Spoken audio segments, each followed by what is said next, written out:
नमस्कार साथियों, मेरा नाम है M.A. आशीष और मैं आप लोगों के समक्ष एक ऐसे व्यक्ति से रूबरू कराना चाहता हूं जो किसी परिचय के मोहताज नहीं है। मैं हमारे यूट्यूब फॉर्म के माध्यम से यहाँ पे एक तिरोड़ी तहसील है बालाघाट ज़िले की, उसमें एक ऐसे शख्सियत निवास करते हैं। मैं बात कर रहा हूँ मिस्टर P.K. रामचंद्र जी की। साथियों, मैं आज आपको उनसे रूबरू कराना चाहता हूँ हमारे यूट्यूब प्लेटफॉर्म के माध्यम से। बाबूजी, आपका बहुत बहुत स्वागत है हमारे यूट्यूब चैनल में। धन्यवाद।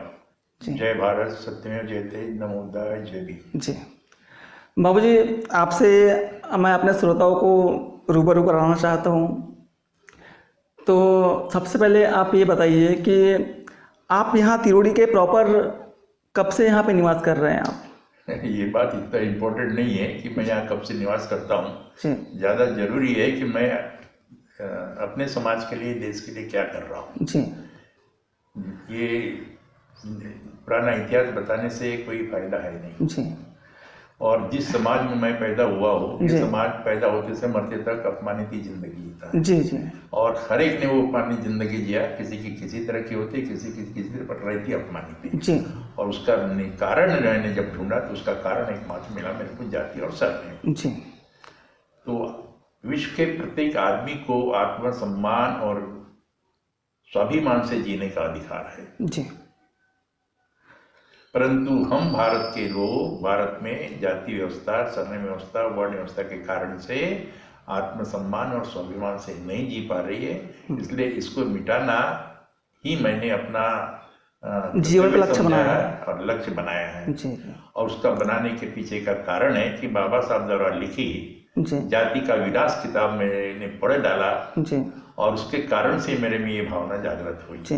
तो बाबूजी, हम आपसे जानना चाह रहे हैं कि जैसे बहुत लोग, जैसे हम लोग किसी का नाम पूछते हैं या हम लोग किसी को अपना नाम बताते हैं, तो वो मैं जैसे किसी, मेरा एक मित्र है, जैसे उसका नाम है शैलेंद्र वासनिक, और एक मेरा सहयोगी है एमलेस वंजारी, कोई विनोद गजवी है, कोई भारत मेश्राम है, कोई और भी ऐसे बहुत सारे लोग हैं जिनका हम नाम पूछते हैं तो वो अपनी सरनेम बताते हैं। लेकिन आपने एक नया पैटर्न शुरू किया है। हाँ। आप अपने नाम के आगे PK लगाते हैं और उसके बाद अपना नाम बताते हैं। तो ये इसके पीछे क्या लॉजिक है और आप इसकी शुरुआत आपने कब से की है और क्या इसके पीछे लॉजिक है आपका? क्योंकि जब मैंने बाबा साहब के द्वारा लिखित जाति का विनाश पढ़ा तो बाबा साहब ने जाति के विनाश में क्या लिखा, पहले इसको जान लेना जरूरी है। जी। बाबा साहब ने जाति के विनाश में लिखा, आपका प्रयास होना चाहिए कि आप जाति को जड़ से उखाड़ के फेंकें। अगर मैत्रेय विचार के अनुरूप नहीं तो अपने तरीके से ही पर उखाड़ फेंके। मुझे दुख है कि मैं इस संघर्ष में आपके साथ न रह सकूंगा। मैंने धर्म परिवर्तन का निर्णय ले लिया है। यहाँ इसकी आवश्यकता नहीं कि मैं धर्म परिवर्तन का कारण क्या बताऊं, लेकिन यद्यपि मैं आपकी चार दीवारी से बाहर जाऊंगा, मैं आपके आंदोलन को क्रियात्मक सहानुभूति से देखूंगा और जैसा भी आप चाहे मेरी सहायता ले सकेंगे। आपका यह प्रयास राष्ट्रीय उद्देश्य के लिए है। यह सही है कि जाति हिंदू की सांस है, लेकिन हिंदुओं ने अपनी सांस से वातावरण को दूषित कर दिया है और हर व्यक्ति इससे प्रभावित हो गया है, यहाँ तक कि सिख, मुसलमान और ईसाई भी। इसलिए आप सबों की सहायता प्राप्त करेंगे जो इस जाति के कारण पीड़ित हुई है। अन्य राष्ट्रीय उद्देश्य जैसे स्वराज से आपका उद्देश्य कहीं अधिक कठिन है। स्वराज की लड़ाई में संपूर्ण राष्ट्र आपके साथ लड़ता है, लेकिन इस लड़ाई में आपको पूरे राष्ट्र के विरुद्ध लड़ना है और वह भी अपने राष्ट्र के खिलाफ। लेकिन यह लड़ाई स्वराज की लड़ाई से अधिक महत्वपूर्ण है। अगर आप स्वराज की रक्षा नहीं कर सकते तो उसे प्राप्त करने से कोई लाभ नहीं। स्वराज की रक्षा करने से भी अधिक महत्वपूर्ण है प्रश्न स्वराज के अंदर हिंदू की रक्षा करने का। मेरे विचार से तभी हिंदू समाज अपनी रक्षा कर सकेगा जब उसके बीच से जाति प्रथा समाप्त हो जाएगी। इस प्रकार की आंतरिक ताकत के बिना हिंदुओं के लिए स्वराज गुलामी की अगली कड़ी ही साबित होगी। आपकी सहायता की शुभकामनाओं के साथ मैं विदा लेता हूँ। ये उस पुस्तक से लिया जिस पुस्तक का नाम था जाति का विनाश और उसका पेज नंबर 75 था और ये उपसार में लिखा गया। यदि आप लोग पढ़ना चाहे तो पढ़ ले। ये बाबा साहब का 1936 का लिखा हुआ भाषण था जो उन्होंने लाहौर में देना था, पर वो मीटिंग कैंसिल हो गई, इसलिए उन्होंने ये किताब ही छाप के पब्लिक में डाल दी। और ये जिसने भी इस किताब को पढ़ा, परंतु हम लोग अभी भी सरनेम लिखते हैं और सरनेम ही जाति की पहचान, इसलिए जाति और सरनेम दोनों को ही समाप्त करना पड़ेगा। पर आर्थिक दृष्टि से आज भी हम ऊपर नहीं उठ पाए, इसलिए बाबा साहब ने आरक्षण का प्रावधान रखा था। और सामाजिक इसमें तो कुछ रास्ता ही नजर नहीं आ रहा है कि सामाजिक में हम समता कैसे स्थापित करते थे, जबकि बाबा साहब का सबसे ज्यादा जोर समता पे था। तो समता स्थापित करने के लिए फिर मैंने रिसर्च करना शुरू किया। फिर मैंने अपनी रिसर्च में पाया कि जब तक जाति और सरनेम दोनों नहीं मिटाए जा सकते तब तक समता स्थापित नहीं हो सकती। तो जाति और सरनेम यदि मिटाना है तो किस तरह से मिटाया जाए, उसका मैं जब रिसर्च किया, और अभी तो अपन देखते हैं डीएनए टेस्ट आ गया है, हर एक के लड़का हो या लड़की उसके बॉडी में माँ और बाप का डीएनए होता है। जी हाँ, ये विज्ञान ने सिद्ध कर दिया है। हाँ जी। और हमको विज्ञान पे सबसे ज्यादा भरोसा करना चाहिए, न कि अंधविश्वास और पाखंड पे। मैंने इस पे जब रिसर्च किया तो कैसा होना चाहिए हमारा नाम। हाँ, हम अपने माँ और बाप की औलाद हैं जी, तो सबसे पहले माँ का नाम होना चाहिए जी, उसके बाद पिताजी का नाम होना चाहिए, फिर उसके बाद हमारा नाम होना चाहिए जी। जैसा मेरा नाम रामचंद्र है जी, मेरी माँ का नाम पार्वती, पिता का नाम किशन, तो मैं लिखता हूँ PK रामचंद्र जी। जब लड़की भी इसी टाइप से अपने माँ बाप का और अपना नाम लिखेगी। लड़की की जब शादी हो जाती है तब उसने माँ बाप के साथ अपने पति का भी नाम कहने से लगना चाहिए और अपना पूरा नाम लिखना चाहिए। यही मेरी सबसे बड़ी खोज है, और इसी को हमको चाहिए कि हर जन जन तक पहुंचाए। जब ये जन जन तक पहुंचाने का एकमात्र रास्ता है लोकसभा विधानसभा के चुनाव के दरमियान ही प्रसारित बहुत अच्छी तरह से किया जा सकता है। और हमारे संविधान में धारा 368 है जो इसको लागू कर सकती है। यदि बहुमत आ गया तो तुम इसको लागू कर सकते हो। जैसा जीएसटी में क्या हुआ, जीएसटी लागू करने के पहले लोकसभा में बहुमत पास किया गया और विधानसभा यहाँ हमारे राज्य 31 है तो 16 राज्यों में बहुमत पास करने के बाद जीएसटी लागू हुआ। इसी तरह से इसको लागू किया जा सकता है। और इसको इस टाइप से ये मन परिवर्तन की बात है। मन एक दिन में परिवर्तित नहीं होते, मन परिवर्तित करने के लिए एक लंबी कई सैकड़ों साल लगते हैं, लंबी प्रक्रिया है ये। और इसके लिए देश के प्रत्येक नागरिक को मानसिक रूप से तैयार होना चाहिए, नहीं करते। और उसका एकमात्र कारण जाति है। इसलिए मैं ब्राह्मण लोगों से अपील किया अपनी किताब में कि आप लोग सामने आइए और इसको मिटाए तो जल्दी मिटेगा। अदरवाइज ये SC ST OBC यदि कोशिश करे तो बहुत दिन लगेंगे इसको मिटाने के लिए। हाँ। पर ये मिटेगा जरूर, ये निश्चित है। ये विज्ञान है, विज्ञान की जीत होती है। हमें तर्क और विज्ञान पे ज्यादा जोर देना चाहिए। तर्क पे लगे तो कम और विज्ञान पे ज्यादा। और ये विज्ञान सच है, एक न एक दिन ये विज्ञान सच होते रहेगा, होके रहेगा। इसलिए मैं भारत के सभी नागरिक, चाहे वो किसी भी धर्म के हो, किसी भी जाति के हो, किसी भी सरनेम के हो, सबसे अपील करता हूँ आओ जाति और सरनेम मिटाने के लिए इस देश में एक मुहिम छेड़ो और एक भारतीयों का भारत बनाओ। जी। तो आगे की हम लोग बातें और ये यानी जातीयता को कैसे पूरे देश से समाप्त कर सकते हैं, चाहे वो सामाजिक क्षेत्र से हो, आर्थिक क्षेत्र से हो या राजनीतिक क्षेत्र से हो, तो इसके क्या क्या पहलू हो सकते हैं, चाहे वो विज्ञान के माध्यम से हो या सामाजिक क्षेत्र के माध्यम से हो, या जैसे बाबूजी ने कहा है कि वो मन परिवर्तन करके इसको बदला जा सकता है या नई सामाजिक व्यवस्था को ला सकते हैं। तो इसकी जानकारी हम आगे लेंगे, लेकिन एक लेते छोटा सा ब्रेक, और ब्रेक के बाद तुरंत हाजिर होते हैं। तो ब्रेक के बाद पुनः आपका स्वागत है, और हम आगे की जो हमारी बातें हैं या आगे की जो हमारी कुछ बाबूजी कुछ बता रहे थे आगे का बारे में कि जातीयता को हम पूरे देश से और पूरे समाज से और पूरे सिस्टम से हम लोग कैसे उखाड़ के फेंक सकते हैं। जो ये जातियाँ ही हैं जो भारत के गरीबी, अशिक्षा, बेरोजगारी, भूखमरी या जितनी भी हम लोग समस्याओं से आज रूबरू हो रहे हैं, वो सारी समस्याओं की जननी या सारे समस्याओं की जड़ जातियाँ ही हैं। ये सभी लोग आज जानते हैं और इस बात को मानते भी हैं, लेकिन ये बात को जानने के बावजूद भी और इस बात को समझने के बावजूद भी लोग और देश के समाज इसको ख़त्म करने के लिए, इसको रूट आउट करने के लिए कोई भी प्रयास नहीं कर रही है। तो उन तमाम इतने सारे कार्यक्रम, इतनी सारी योजनाएं होने के बावजूद भी और एक भारत जो है एक संवैधानिक भारत होने के बावजूद भी ना तो सरकार, ना कोई एनजीओ, ना कोई सामाजिक संगठन या संस्था इसके ऊपर कोई काम नहीं कर रही। इसको समाप्त करने के लिए कोई एजेंडा, कोई इनके पास में कोई कार्य एजेंडा प्रणाली नहीं है। तो हम बाबूजी से ये जानना चाहेंगे कि इन जातियों को कैसे ख़त्म किया जा सकता है और क्या वो कारण हैं जिन कारणों से जातियाँ अभी तक टिकी हुई हैं, और उन कारणों को भी जानेंगे बाबूजी के माध्यम से कि इन जातीयता को, जो ऊंच नीचता की जो व्यवस्था पूरे देश भर में फैली हुई है, ये हजारों साल से चली आ रही है, तो ये परंपरा को, इस सिस्टम को कैसे जड़ से ख़त्म कर सकते हैं। हम बाबूजी से आगे की बातों को जानना चाहेंगे। बाबूजी, तो आप इसके क्या क्या पहलू मानते हैं? इसको सामाजिक क्षेत्र से या फिर धार्मिक क्षेत्र से, धार्मिक क्षेत्र के माध्यम से, सामाजिकता के माध्यम से, या विज्ञान के किस पहलुओं के माध्यम से हम इसको ख़त्म कर सकते हैं? आप आगे की बातें जरा समाज दर्शकों को बताइए। धार्मिकता के क्षेत्र से इसको समाप्त नहीं किया जा सकता जी, क्योंकि सर्व धर्म बराबर है और सब जातियाँ बराबर नहीं है जी। सब धर्म सम है। हाँ, इस संविधान में तो लिखा हुआ है कि सारे धर्म समान रहेंगे। और हाँ, अभी रोज दलित के साथ किस्से होते हैं जी। अभी राजस्थान का किस्सा आप लोगों को मालूम जी है। बाबूजी, हाँ। वो होने का कारण जाति है जी, जाति नहीं रहेगी तो किसके साथ करेंगे ऐसा नहीं।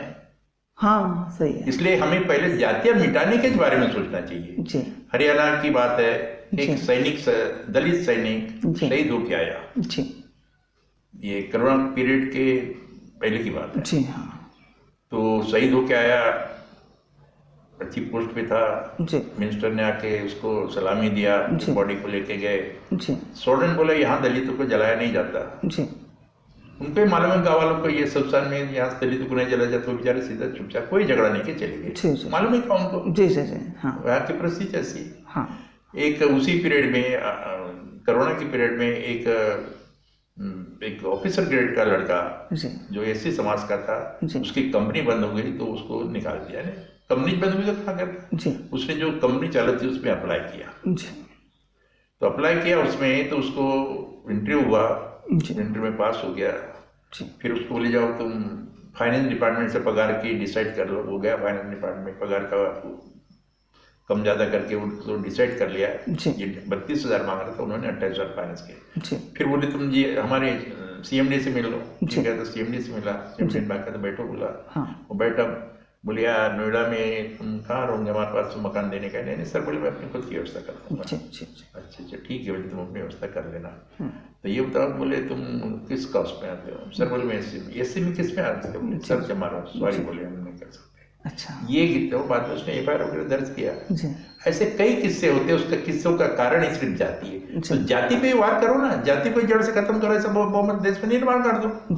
जैसे हमने अंग्रेजों के खिलाफ बहुमत निर्माण किया। क्या पूरा देश के 45 करोड़ के सड़क पे उतरे थे क्या उसमें? अरे 1 करोड़ भी लोग नहीं उतरे थे और कानून अंग्रेज भाग निकले। तो वैसा हमको अपने लोगों से चाहिए आजादी, कि दूसरे देश के लोगों से नहीं चाहिए। हमको अपने देश के जो अपने आप को ऊंचे समझते हैं उनसे आजादी चाहिए। तो तुम भी भारतीय बन के रहो, हम भी भारतीय बन के रहते हैं। यही सबसे बड़ी चीज है। यही सबसे बड़ी चीज है कि तुम भी भारतीय बन के रहो। सबसे पहले यहाँ धर्म बड़ा हो गया, राष्ट्र छोटा हो गया। और हम क्या कर रहे हैं? हम लोग तो धर्म को बड़ा सभी लोग करते हैं, तो हम भी कह रहे हैं। हम भी कर रहे हैं। अरे हमने तो बाबा साहब ने नायक पूजा नहीं करने को बोला और हम नायक की पूजा कर रहे हैं। नायक पूजा उल्टा काम कर रहे हैं उसके। क्या कर रहे हैं? जी जी जी। बाबा साहब को अच्छे से हम लोगों ने समझा ही नहीं, सिर्फ जय भीम बोलने का काम करते हैं, दूसरा कुछ नहीं है। अरे पहले बाबा साहब को अच्छे से समझे तो नायक पूजा के एकदम विरोध था। वो भक्त नहीं बनना, अनुयायी बनना है हमको, किसी के भक्त नहीं बनना है।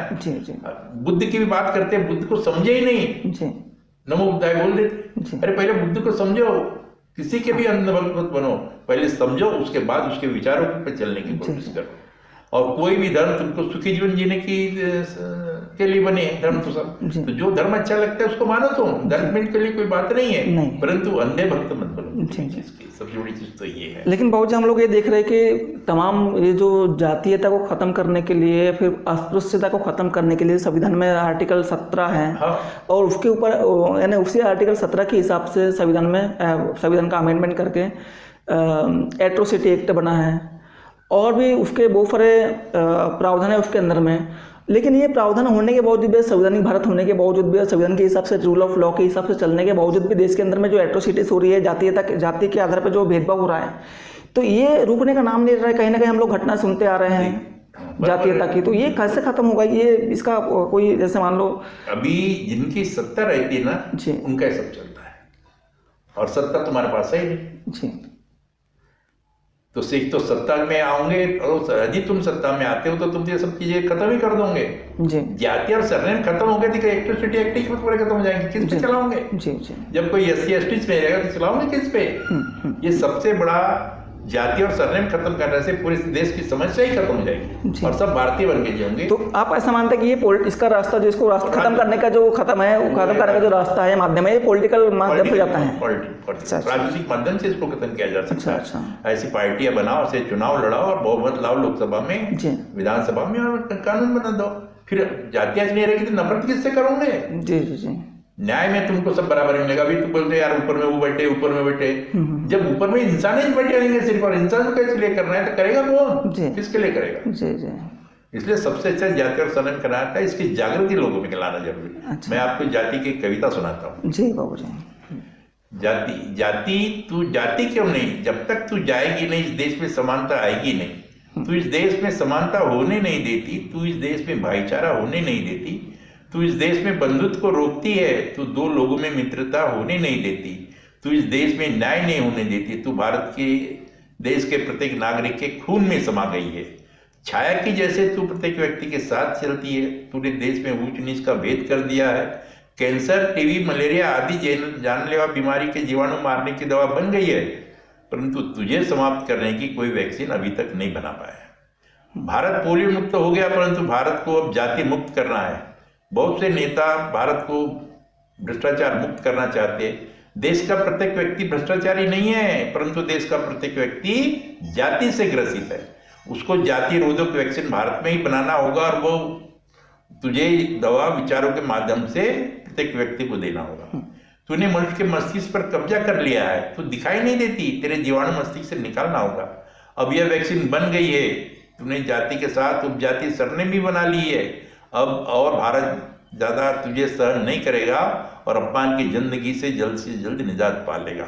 प्रति वर्ष प्रेम विवाह वाले तेरे नाम की बलि चढ़ रहे हैं। जाति नाक का बाल बन गई है। शादी के लिए तेरे कारण से कितने ही परिवार के लड़के लड़कियां शादी की उम्र पार कर चुके हैं। वे अब सब तेरे कारण से त्रस्त है, तुझे फांसी पर झूलते देखना चाहते, क्योंकि लाखों लोग तेरे कारण मौत के घाट उतार दिया जाते हैं।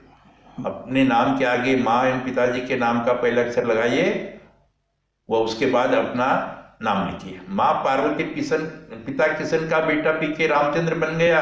जाति सरनेम त्याग कर एक भारतीय नागरिक बन गया।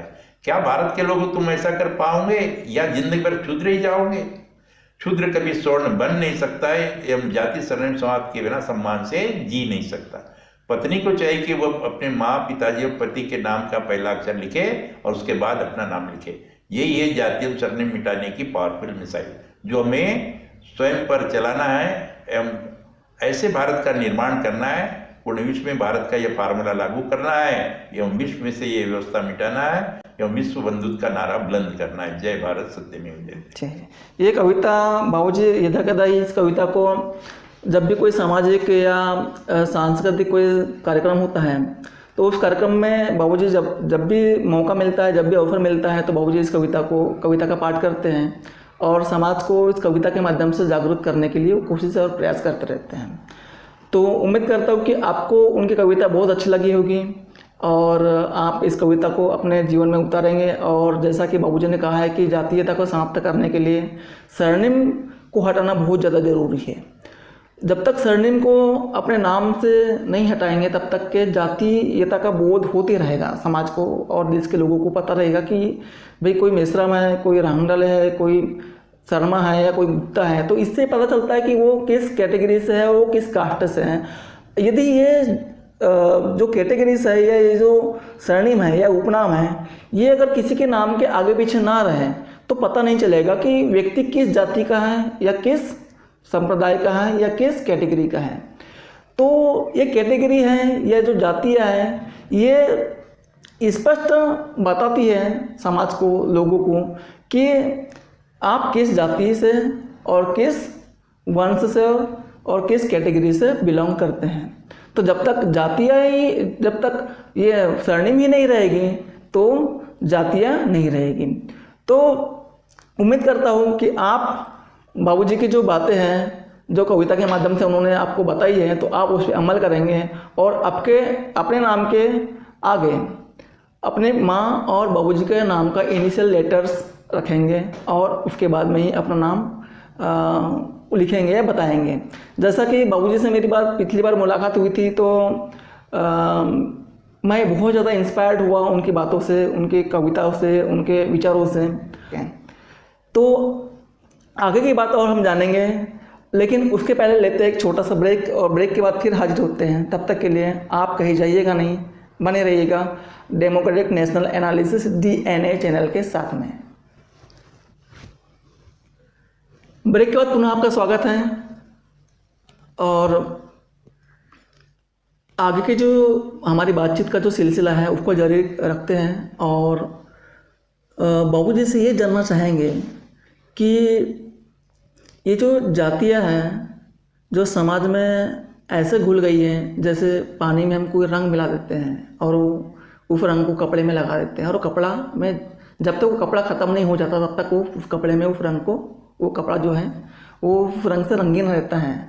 तो उसी प्रकार जो भारतीय समाज है, वो जो समाज में जातीयता का जो रंग लगा है, जो एक बदनाम रंग है, जो एक दाग है, बदनुमा दाग है, उस दाग को धोने के लिए जो बाबूजी ने साइंटिफिक मेथड्स बताए, उन मेथड्स के अलावा ये तो एक वैज्ञानिक पहलू है कि हम लोग अपने जातीयता को ख़त्म करने के लिए अपने नाम के आगे हम अपने माँ और पिताजी के जो प्रारंभिक शब्द होते हैं अंग्रेजी के, उन अंग्रेजी शब्दों के 2 शब्दों को अपने नाम के आगे लगा के हम अपना नाम बता करके अपना हम लोग परिचय दे सकते हैं। इस परिचय से ये होगा कि किसी को हमारे जातीयता को, जाति और सरनेम का पता नहीं चलेगा, तो ऑब्वियसली किसी को ये नहीं पता चलेगा कि हम किस कैटेगरी से हैं।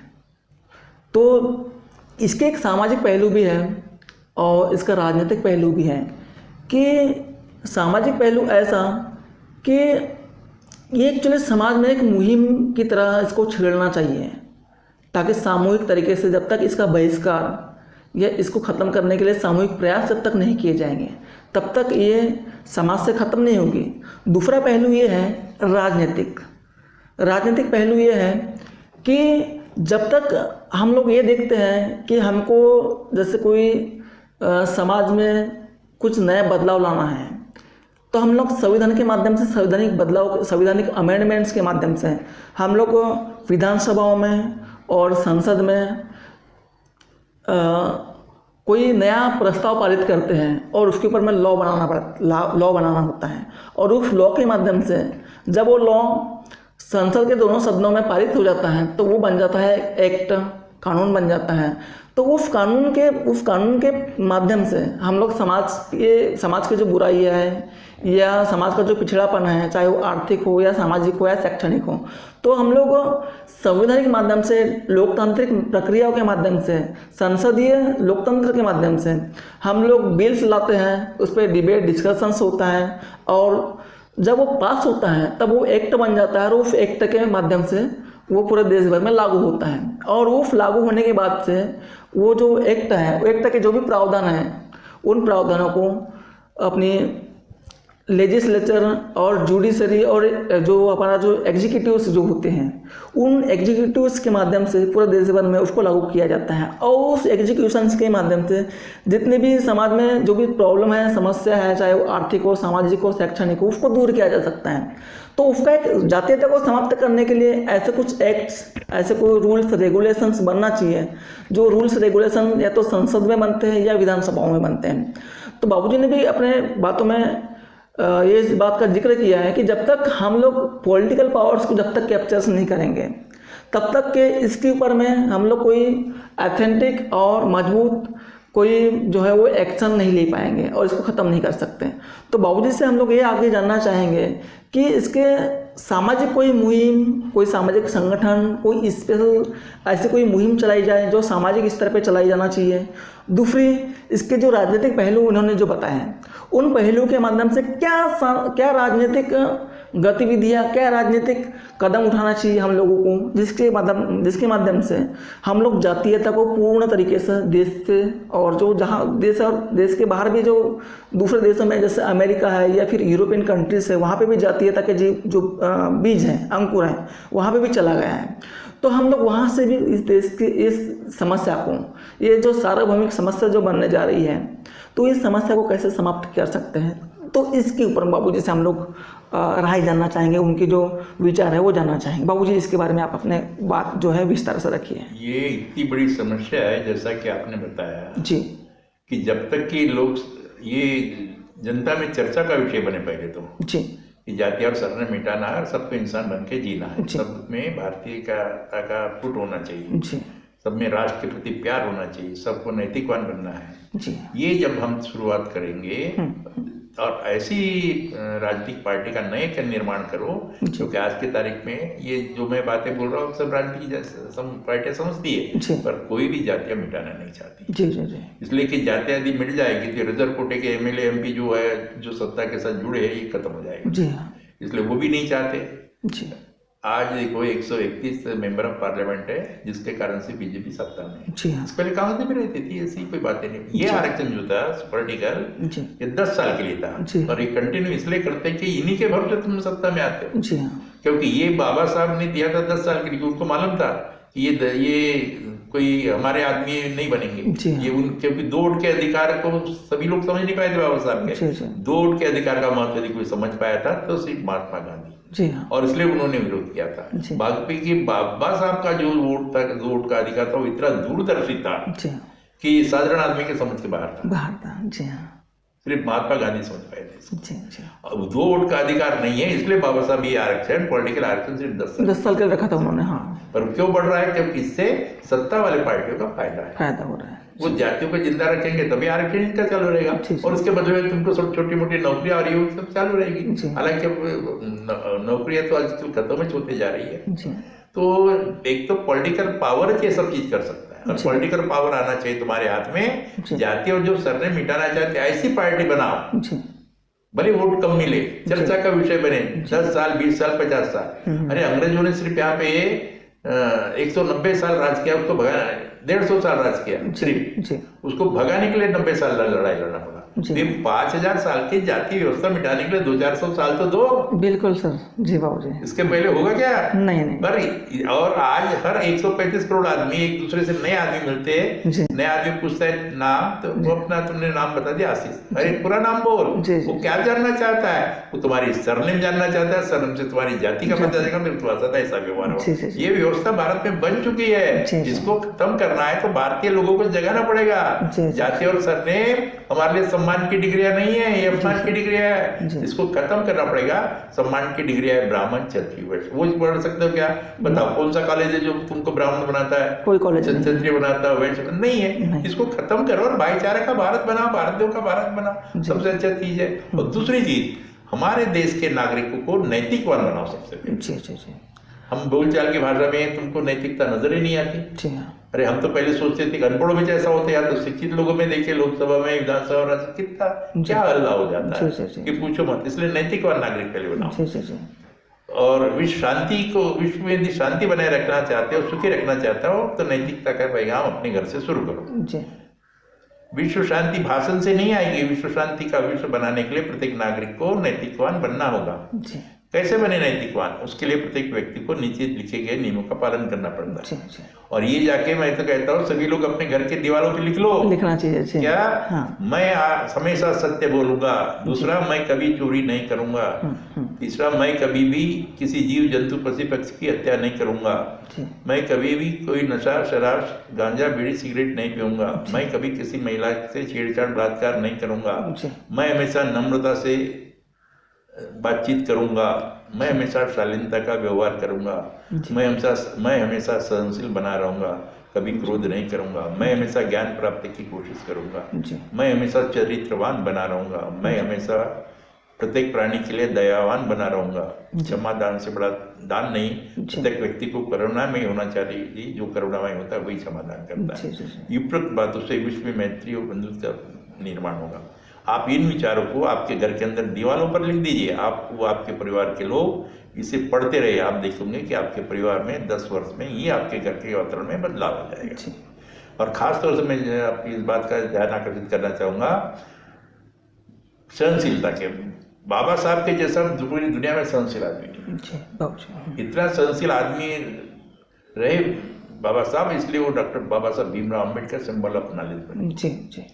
और मैं हमेशा शालीनता का व्यवहार करूंगा, मैं हमेशा नम्रता से बात करूंगा। 3 चीजें प्रत्येक व्यक्ति में आ जाना चाहिए। ये तीनों चीजें हमारे लिए गहने हैं, जैसे लोगों के लिए सोने चांदी के गहने हैं, वैसे 3 चीजें हमारे लिए गहने हैं, मानवता के गहने हैं। हाँ, मानवता के गहने हैं जी। और इसलिए ये 12 में से 3 चीजों को आप हमेशा अपने इसमें रखो कि हमें, और जो लोग इन चीजों को अपने जीवन में उतार चुके हैं वो लोग सुखी जीवन जिए, उन्हीं ने तरक्की किया है। आज भी है ना, ऐसा नहीं कि नहीं है, ऐसे लोग क्या है और वो सुखी जीवन जी रहे हैं। लेकिन समाज में बहुत सारे लोग नैतिकवान और चरित्रवान हैं, तो उनकी जो संख्या है ये बहुत ही नगण्य है, जिनको आप उंगलियों पे गिन सकते हैं। लेकिन जो अधिकांश समाज का जो 99% जो 99% जो हिस्सा है समाज का, तो वो आज हम ये भी देख रहे हैं कि वो अनैतिकता की तरफ जा रहा है या अराजकता की तरफ। लेकिन समाज में बहुत सारे लोग नैतिकवान और चरित्रवान हैं, तो उनकी जो संख्या है ये बहुत ही नगण्य है, जिनको आप उंगलियों पे गिन सकते हैं। लेकिन जो अधिकांश समाज का जो 99% जो 99% जो हिस्सा है समाज का, तो वो आज हम ये भी देख रहे हैं कि वो अनैतिकता की तरफ जा रहा है या अराजकता की तरफ जा रहा है, या सामाजिक जो मूल्य है वो उसको छोड़कर वो कुछ जो आधुनिकता के नाम पे वो अश्लील या जो फूहड़ तरह की जो संस्कृति अपना रहा है, तो उसकी वजह से भी समाज जो है वो गर्त में जा रहा है। वो मुझे लगता है कि ये बड़े कारण हो सकते हैं उसके हाथ में भेदभाव और अन्याय होने के। नहीं, भेदभाव तुम्हारे साथ जाति कारण से अन्याय होता है, पर तुमको सहनशील, नम्रता और शालीनता रहने से कौन रोकता है? जी हाँ, तुमको गुस्सा नहीं होना चाहिए। बाबा साहब को गुस्से में देखे हो क्या? कभी गंभीरता में देखे हो? जी हाँ, पर कभी गुस्से में नहीं दिखे। जी बाबू जी, गुस्से में यदि गुस्सा, और हमारे लोगों को बड़े जल्दी गुस्सा आ जाता है। जी हाँ, यानी हमारी जनसंख्या, बुद्ध को मानने वाली की जनसंख्या 1 करोड़ नहीं आज की तारीख में, नहीं है, ऑफिशियल नहीं है, परंतु संगठन कितने हैं, और एक संगठन दूसरे संगठन के खिलाफ हो जाते हैं। जी, हम आपस में नहीं समझ पाए तो हम दूसरों को क्या समझाए? पहले अपने आप को तुम वैसे निर्माण कर लो नैतिकवान नागरिक के रूप में, तभी तुम दूसरों को समझा पाओगे। तुम यदि शराब पीते हो, दूसरों के कैसे बोलोगे तुम शराब मत पियो? तो प्रत्येक व्यक्ति के घर के मालिकों को, बच्चों को नैतिकता की शिक्षा रोज ये अपने घर में पड़े रहेंगे तो 10 साल के अंदर तक घर के वातावरण में ऑटोमेटिक तब्दील आ जाएगी। जी आएगी बाबूजी, बिल्कुल आएगी। ये तो नेचुरल बात कह रहे हो, ऐसा है जी।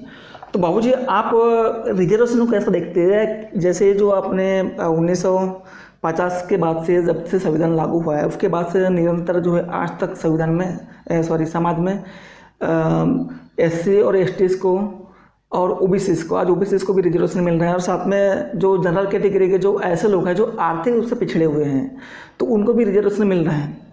तो हम लोग ये देख रहे हैं कि जैसे बाबा साहब ने कहा था कि जो रिजर्वेशन जो है वो जो राजनीतिक रिजर्वेशन है वो 10 साल तक ही मिलना चाहिए यहाँ के SC और ST के लोगों को, क्योंकि उसके नतीजे वो जीते जी देख चुके थे कि ये जो समाज के जो लोग हैं जो रिजर्वेशन पॉलिसीज़ की वजह से विधानसभा में, लोकसभा में जाते हैं, लेकिन वो जो है अपने समाज के विकास और उत्थान के लिए, अपने समाज के डेवलपमेंट के लिए वो कुछ नहीं काम नहीं करते और कुछ बात नहीं करते, वहाँ पे कोई मुद्दा नहीं उठाते। तो हम ये देख रहे हैं कि जैसे राजनीतिक जो रिजर्वेशन है, तो उसके बाबा साहब ने मुखालफत किए थे, उसके बारे में विरोध किए थे कि 10 साल से ज़्यादा नहीं होना चाहिए। लेकिन जो शिक्षा में और जो नौकरी में जो आरक्षण के जो प्रावधान हैं, ये परमानेंट प्रावधान, जब तक जातीयता रहेगी, जब तक जातीय रहेगी और जब तक जाति भेदभाव रहेगा, तब तक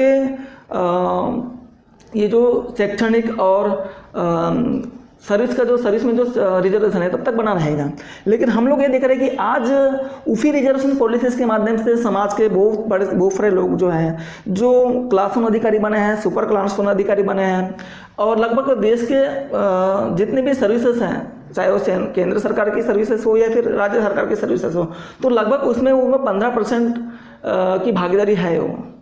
15% की नहीं भी है तो बैकलॉग, अगर आप बैकलॉग को आप छोड़ भी देते हो तो भी आप 12-13% तो वहाँ पे रिजर्व कोटे से गए हैं तो वहाँ पे पदस्थ हैं। लेकिन वो भी अपनी जो नैतिक जो जिम्मेदारी होती है, जो सामाजिक जिम्मेदारी होती है उन लोगों की रिजर्वेशन के थ्रू, तो वो अपनी सामाजिक जिम्मेदारियों का निर्वहन नहीं करते हैं। तो ऐसे लोगों को आप कैसे देखते हैं, उनके बारे में आपका क्या विचार है? वो नहीं करते तो उसके लिए अपन क्या कर सकते हैं जी। सबसे बड़ी चीज तो ये है जी। और जब बाबा साहब ने तो अपने जीते जी कहा कि सबसे ज्यादा पढ़े लिखे लोगों ने मुझे धोखा जी। और आज भी हम देखते हैं कि सामाजिक संगठन जो है, जातियों के संगठन जो है, ये कौन डील करता है? कोई बड़े पढ़े लिखे ऑफिसर्स नहीं आते, ये गरीब तबके के लोग, मध्यम तबके के लोग ही अपने जातियों के संगठन को उत्थान के लिए, कार्यक्रम के लिए करते हैं। बड़े लोग आते भी नहीं चंदा भी नहीं देंगे जी। तो उनसे कोई आशा ही मत करो, तुमको अपनी तरफ के खुद करना है जी। सबसे पहली चीज तो ये है जी। और मैं इस विषय पे कोई ज्यादा बोलना भी नहीं चाहता क्योंकि मेरा कोई सब्जेक्ट नहीं, मेरा सब्जेक्ट है जातीय उत्पीड़न समाप्त करना। उसके साथ अमीरी गरीबी सब्जेक्ट नहीं मेरे पास। आज कई लोग हैं जैसे जो नौकरी नहीं करते, वो लोग बिना नौकरी वाले है बेचारे, वो भी जीते हैं, खाना खाते रहते हैं। ऐसा नहीं कि नौकरी वाले सही लगते। बाबा साहब ने दूसरों में भी रिजर्वेशन देते टाइम बोला था सभी को नौकरियां नहीं लगेगी, व्यापार की तरफ भी बढ़ो, मूंगफली भी बेचोगे तो 100 रुपया रोज कमाओगे। पर हमारे लोग व्यापार की तरफ बढ़ते ही नहीं, दूसरे राज्यों से लोग आते हैं, छोटे छोटे व्यापार करके बड़े बन जाते हैं और हम ही लोग ग्राहक बनकर उनको बड़ा बनाते हैं। हमारे लोगों को व्यापार की तरफ बढ़ना चाहिए सबसे बड़ी। ठीक है, तो ये थे बाबूजी के जो विचार थे, जो बातें थी, जो आपने हमारे YouTube चैनल के माध्यम से सुना। तो उम्मीद करता हूँ कि ये जो बातें हैं, तमाम जो डिस्कशन हुआ, ये आपको अच्छा लगा होगा। और भी हम बाबूजी से समय समय पे इन मुद्दों पे, इन बातों पे और भी मुलाकातें करते रहेंगे। तब तक के लिए हमारे चैनल को और मुझे, इस कार्यक्रम के होस्ट और आपके अपने दोस्त MA आशीष को इजाज़त। नमस्कार।